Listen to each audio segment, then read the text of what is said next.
On our Odysseyware lesson for today, we are in English Language Arts, and we are going to be talking about pronouns. Pronouns are words that take the place of nouns. The word worker is going to show you more about how this looks in a sentence. So you're going to watch a little video. Singular pronouns stand for one person. Some of the most common singular pronouns are I, me, he, she, and you. For example, Anna is hungry. You're going to replace Anna with the word she. In the sentence above, the pronoun she takes the place of the noun Anna. Anna names only one person. The pronoun is singular, so that is the pronoun that is replacing the noun.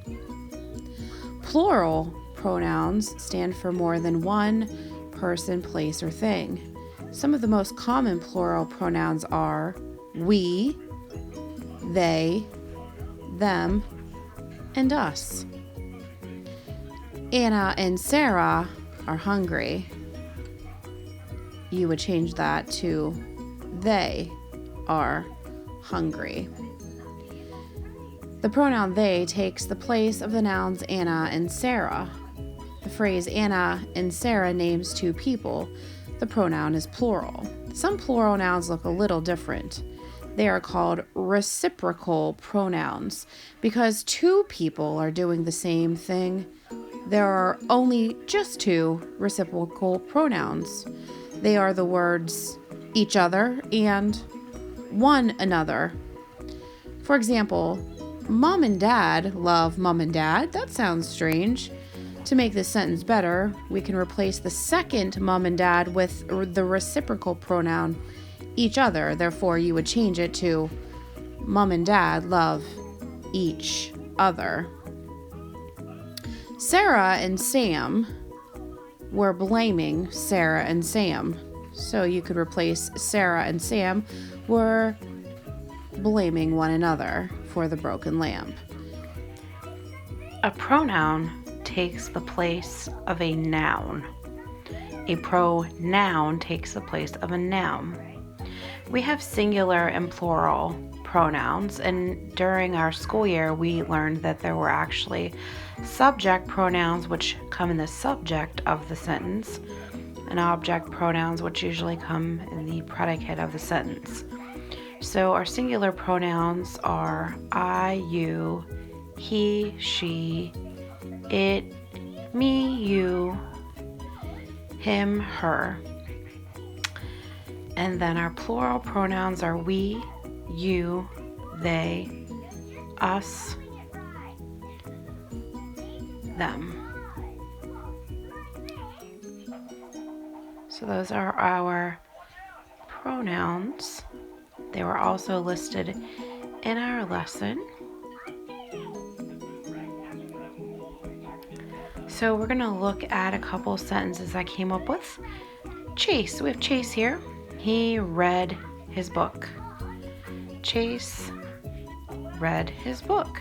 So what could we replace the noun Chase with? What pronoun? We could take out Chase's name and put in the pronoun he. He read his book.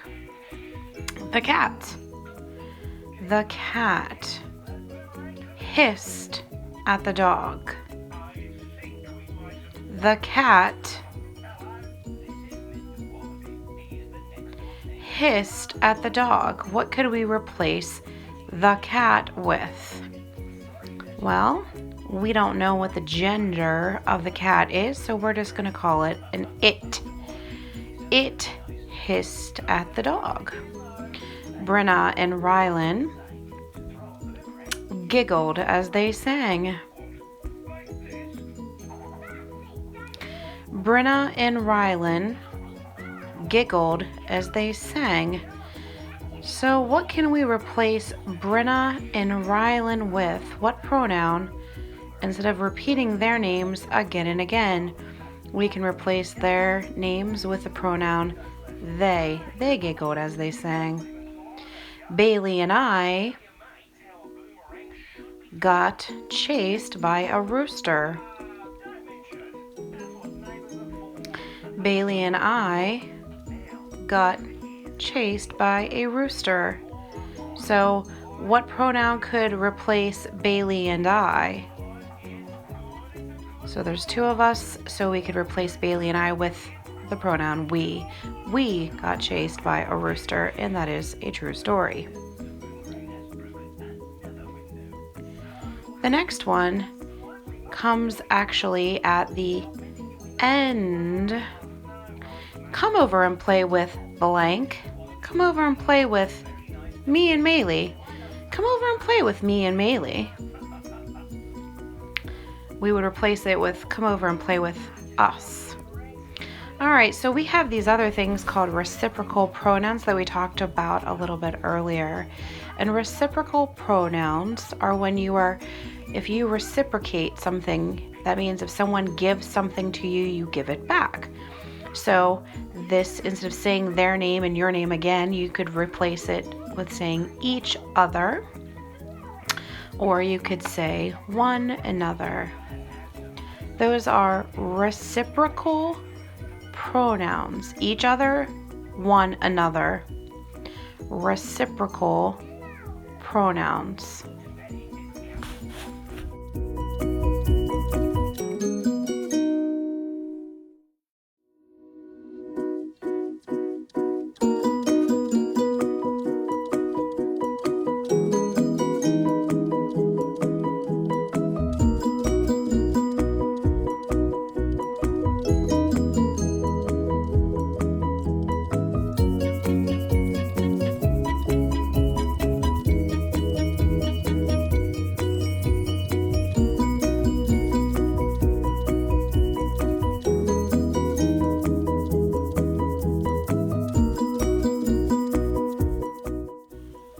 Another type of pronoun that can replace nouns are possessive pronouns.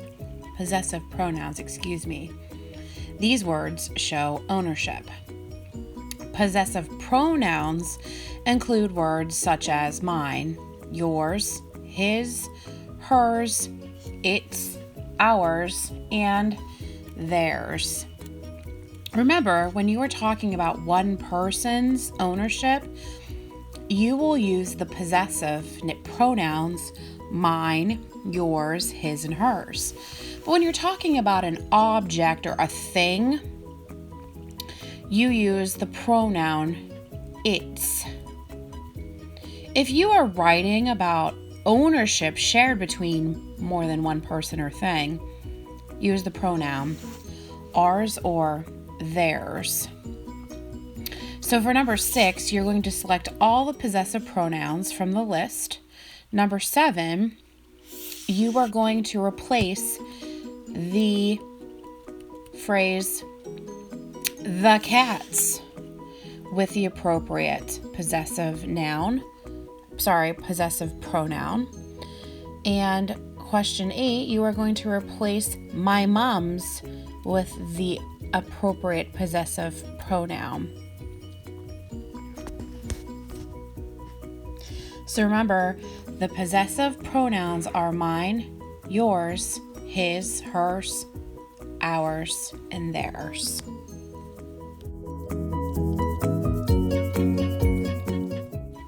So let's look at some examples. The first example that we have is the cat. We don't know if the cat is a boy cat or a girl cat. So since we don't know that, our pronoun is going to be its. That shows possession. Then we have the hen. So it's maybe the hen, maybe the chick belongs to the hen. So we know a hen is a female chicken, so we would say hers. It's hers. The chick is hers. Similarly, the rooster. We know the rooster is a male chicken. The male chicken. So since he's the male chicken, instead of putting hers, we would put his. His is the pronoun that we would use if we were talking about the rooster. And lastly, we have the buck, talking about deer. We all know that a buck is a male deer. So if it would be something, the buck, it would be his antlers. So you need to take into consideration what gender it is and what pronoun you'll use. So if I'm talking about Mr. Wargo and mine, if it's Mr. Wargo's and mine, the possessive would be for both of us. It would be ours because it belongs to both of us. So when you have two people together and it belongs to both of them, you use ours. So I just want to talk about your questions at the lesson check. You're going to need to look at words that are italicized. So in this one, it's Jacob. In that one, it's classmates. So italicized, the font of the word is a little kind of slanted. That one is Ryan, Hannah, and I.